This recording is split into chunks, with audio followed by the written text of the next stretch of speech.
ನಮಸ್ಕಾರ. ಒಂದು ಮನೆ ಮುರಿಯುತ್ತೆ ಅಂದ್ರೆ ಬರೀ ಗೋಡೆಗಳು ಬೀಳೋದು ಅಂತಾನಾ? ಖಂಡಿತ ಅಲ್ಲ. ಒಂದು ಇಡೀ ಕುಟುಂಬ, ಅವರ ಪರಂಪರೆ, ಅವರ ಜೀವನದ ರೀತಿನೇ ಇಲ್ಲವಾದಾಗ ಏನಾಗುತ್ತೆ? ಅಂತಹ ಗಂಭೀರ ಪ್ರಶ್ನೆಗಳನ್ನ ನಮ್ಮ ಮುಂದಿಡುತ್ತೆ ಎಸ್.ಎಲ್. ಭೈರಪ್ಪನವರ ಗೃಹಭಂಗ. ನೋಡಿ, ಸ್ವತಃ ಭೈರಪ್ಪನವರೇ ತಮ್ಮ ಮುನ್ನುಡಿಯಲ್ಲಿ ಹೇಳ್ತಾರೆ.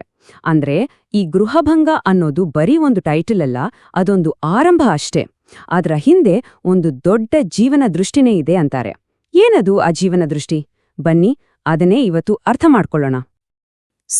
ಆ ದೃಷ್ಟಿಕೋನವನ್ನ ಅರ್ಥ ಮಾಡ್ಕೊಳ್ಳೋಕೆ ನಾವು ಮೊದಲು ಈ ಗೃಹಭಂಗ ಅನ್ನೋ ಪದದ ಆಳಕ್ಕೆ ಇಳಿಬೇಕು. ಇದರ ಅರ್ಥ ಬರೀ ಮನೆ ಬೀಳೋದು ಅಂತಲ್ಲ. ನೋಡಿ, ಒಂದು ಕುಟುಂಬ, ಒಂದು ಸಮಾಜ ಅಷ್ಟೇ ಯಾಕೆ, ಒಂದು ಜೀವನ ಶೈಲಿಯೇ ಒಡೆದು ಚೂರಾದಾಗ ಅದನ್ನ ಗೃಹಭಂಗ ಅಂತಾರೆ. ಇದು ಕೇವಲ ಭೌತಿಕ ಕುಸಿತ ಅಲ್ಲವೇ ಅಲ್ಲ. ಸರಿ, ಹಾಗಾದ್ರೆ ಕಥೆಯೊಳಗೆ ಹೋಗೋಣ.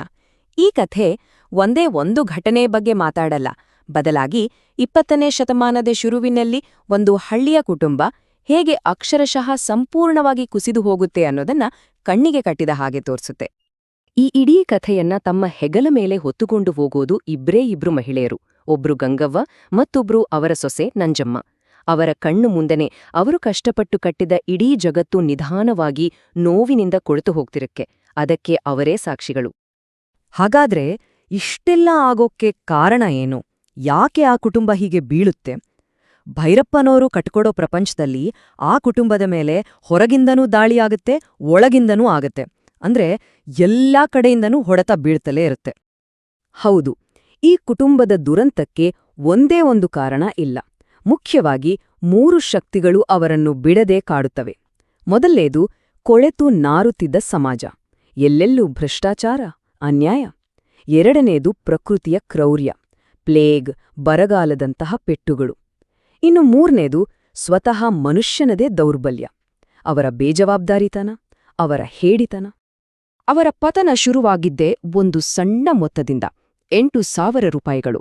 ಈ ಸಾಲ ಇದೆಯಲ್ಲ, ಇದು ಭ್ರಷ್ಟ ವ್ಯವಸ್ಥೆಯ ಕೈಯಲ್ಲಿ ಸಿಕ್ಕಿ ಅವರನ್ನೇ ನಾಶ ಮಾಡೋ ಒಂದು ಅಸ್ತ್ರವಾಗಿ ಬದಲಾಗುತ್ತೆ. ಕೊನೆಗೆ ಅವರ ಭೂಮಿನೇ ಕೈತಪ್ಪಿ ಹೋಗುತ್ತೆ. ಭ್ರಷ್ಟಾಚಾರ ಹೇಗೆ ಕೆಲ್ಸ ಮಾಡುತ್ತೆ ಅನ್ನೋದಕ್ಕೆ ಇಲ್ಲೊಂದು ಸಣ್ಣ ಉದಾಹರಣೆ ಇದೆ. ಗಂಗವ್ವ ತನ್ನ ಮಗ ಚೆನ್ನಿಗ್ರಾಯನಿಗೆ ಒಂದು ಸರ್ಕಾರಿ ಕೆಲ್ಸ ಕೊಡಿಸೋಕೆ ಹೋಗ್ತಾಳೆ. ಆಗ ಅಧಿಕಾರದಲ್ಲಿದ್ದ ಶಾಣುಭೋಗ ಶಿವಲಿಂಗ ಲಂಚ ಕೇಳ್ತಾನೆ. ಪಾಪ, ಆಕೆ ಹತ್ರ ದುಡ್ಡಿರಲ್ಲ, ಆದ್ರೂ ಕಷ್ಟಪಟ್ಟು 50 ರೂಪಾಯಿ ಕೊಡ್ತಾಳೆ. ಕೊನೆಗೇನಾಗುತ್ತೆ? ಕೆಲ್ಸನೂ ಸಿಗಲ್ಲ, ಕೊಟ್ಟ ದುಡ್ಡೂ ಕೂಡ ವಾಪಸ್ ಬರಲ್ಲ. ಅಂದ್ರೆ ವ್ಯವಸ್ಥೆನೇ ಸರಿ ಇಲ್ದಿದ್ದಾಗ ಎಷ್ಟೇ ಪ್ರಾಮಾಣಿಕವಾಗಿ ಪ್ರಯತ್ನ ಪಟ್ರೂ ವ್ಯರ್ಥ ಅನ್ನೋದು ಇಂದು ಸ್ಪಷ್ಟವಾಗುತ್ತೆ. ಒಂದ್ ಕಡೆ ಸಮಾಜದ ಹೊಡೆತ ಆದ್ರೆ ಇನ್ನೊಂದ್ ಕಡೆ ಪ್ರಕೃತಿಯೇ ವಿಲನಾಗ್ಬಿಡುತ್ತೆ. ಒಂದು ವಿನಾಶಕಾರಿ ಪ್ಲೇಗ್ ರೋಗ ಬರುತ್ತೆ, ಅದು ನಂಜಮ್ಮನ ಮಗ ಕಲ್ಲೇಶನನ್ನ ಬಲಿ ತಗೊಳುತ್ತೆ.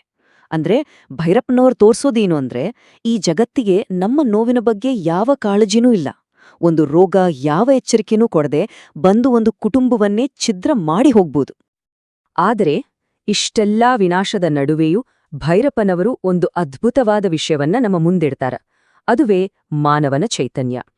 ಎಂಥ ಕಷ್ಟ ಬಂದ್ರೂ ಮುರಿಯಲಾಗದ ಒಂದು ಚೈತನ್ಯ. ವಿಶೇಷವಾಗಿ ಈ ಕಾದಂಬರಿಯ ಮಹಿಳಾ ಪಾತ್ರಗಳಲ್ಲಿ ಆ ಚೈತನ್ಯ ಎದ್ದು ಕಾಣುತ್ತೆ.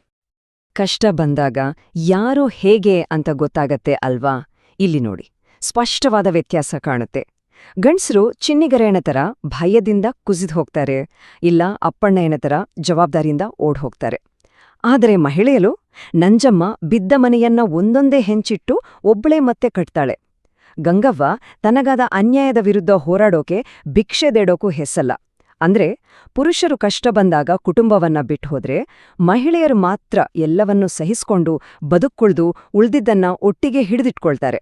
ನಿಜವಾದ ಶಕ್ತಿ ಎಲ್ಲಿದೆ ಅನ್ನೋದನ್ನ ಲೇಖಕರು ಇಲ್ಲಿ ನೇರವಾಗಿ ಹೇಳ್ತಾರೆ. ನಂಜಮ್ಮನ ಜೀವನವನ್ನೊಮ್ಮೆ ನೋಡಿ, ದುರಂತಗಳ ಸರಮಾಲೆಯೇ ಅವಳ ಬದುಕು. ಮೊದಲು ಗಂಡ ಚನ್ನಿಗರಾಯ ಕುಟುಂಬವನ್ನೇ ಬಿಟ್ಟು ಹೋಗ್ತಾನೆ. ಆಮೇಲೆ ಪ್ಲೇಗ್ ಬಂದು ಮಗ ಕಲ್ಲೇಶ ಸಾಯ್ತಾನೆ. ಇದ್ದ ಮನೆ ಭೂಮಿ ಸಾಲಗಾರರ ಪಾಲಾಗುತ್ತೆ. ಬರಗಾಲಕ್ಕೆ ಪಾರ್ವತಿ, ರಾಮಣ್ಣ ಅನ್ನೋ ಮಕ್ಕಳು ಸತ್ತೋಗ್ತಾರೆ. ಇಷ್ಟೆಲ್ಲ ಆದ್ಮೇಲೆ ಯಾರಾದ್ರೂ ಬದುಕಿರ್ತಾರಾ? ಆದ್ರೆ ನಂಜಮ್ಮ ಬದುಕ್ತಾಳೆ. ಶೂನ್ಯದಿಂದ ಹೊಸ ಮನೆಯನ್ನ ಕಟ್ತಾಳೆ. ದುರಂತ ಅಂದ್ರೆ ಅವಳ ಹೋರಾಟದ ಸಂಕೇತವಾಗಿದ್ದ ಆ ಮನೆಯಲ್ಲೇ ಅವಳು ಪ್ಲೇಗ್ನಿಂದ ಸಾಯ್ತಾಳೆ. ಆದ್ರೂ ಅವಳು ಬದುಕಿ ಕಟ್ಲೇಬೇಕು ಅಂತ ಮಾಡಿದ ಸಂಕಲ್ಪ ಇದೆಯಲ್ಲ, ಅದು ನಿಜಕ್ಕೂ ಅಸಾಮಾನ್ಯ. ಅಷ್ಟೆಲ್ಲ ನೋವಿನಲ್ಲೂ ಅವಳು ಬದುಕೋಕೆ ಒಂದು ಕಾರಣ ಇಟ್ಕೊಂಡಿರ್ತಾಳೆ. ವಿಶ್ವನ ಸಲುವಾಗಿ ನಾನ್ ಬದುಕಬೇಕು, ನಾನು ಸತ್ರೆ ಅವನು ಅನಾಥನಾಗ್ತಾನೆ ಅಂತ ಅವಳು ಅಂದುಕೊಳ್ತಾಳೆ.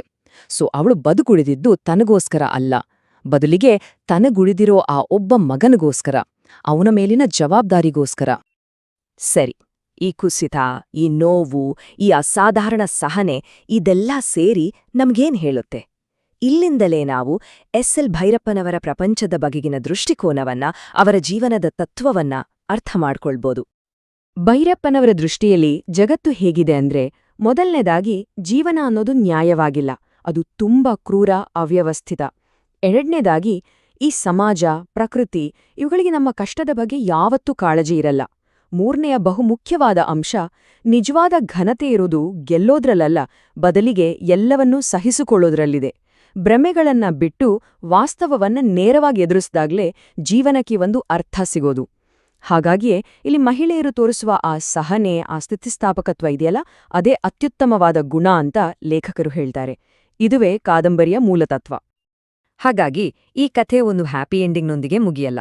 ಇಲ್ಲಿ ಯಾರೂ ಗೆಲ್ಲಲ್ಲ, ಕೇವಲ ಬದುಕುಳಿಯುತ್ತಾರೆ ಅಷ್ಟೇ. ಹೌದು, ಕುಟುಂಬ ಮುರಿದು ಹೋಗಿದೆ, ಆದ್ರೆ ಕೊನೆಗೆ ಉಳಿದಿರೋ ಆ ಒಬ್ಬ ಮಗನ ಮೂಲಕ ಜೀವನ ಅನ್ನೋದು ಮುಂದಕ್ಕೆ ಸಾಗುತ್ತೆ. ಯಾಕಂದ್ರೆ ಇಲ್ಲಿ ಮುಖ್ಯವಾಗಿದ್ದು ವಿಧಿಯನ್ನ ಗೆಲ್ಲೋದಲ್ಲ, ವಿಧಿಯ ಹೊಡೆತಗಳ ನಡುವೆಯೂ ಬದುಕುಳಿಯೋದು. ಕೊನೆಯದಾಗಿ ಭೈರಪ್ಪನವರು ನಮ್ಮ ಮುಂದೆ ಒಂದು ದೊಡ್ಡ ಪ್ರಶ್ನೆಯನ್ನು ಇಟ್ಟೋಗ್ತಾರೆ. ಎಲ್ಲವೂ ಕುಸಿದು ಬಿದ್ದ ಮೇಲೆ ಕೊನೆಗೆ ನಿಜವಾಗಿಯೂ ಉಳಿಯುವುದೇನು? ಬಹುಶಃ ಉತ್ತರ ನಾವು ಏನು ಉಳಿಸ್ಕೊಂಡ್ವಿ ಅನ್ನೋದ್ರಲ್ಲಿಲ್ಲ, ಬದಲಿಗೆ ಆ ಬಿದ್ದ ಅವಶೇಷಗಳ ಮೇಲೆಯೇ ನಿಂತು ಮತ್ತೆ ಹೊಸದಾಗಿ ಶುರು ಮಾಡುವ ಇಚ್ಛಾಶಕ್ತಿಯಲ್ಲಿದೆ, ಅಲ್ವೇ?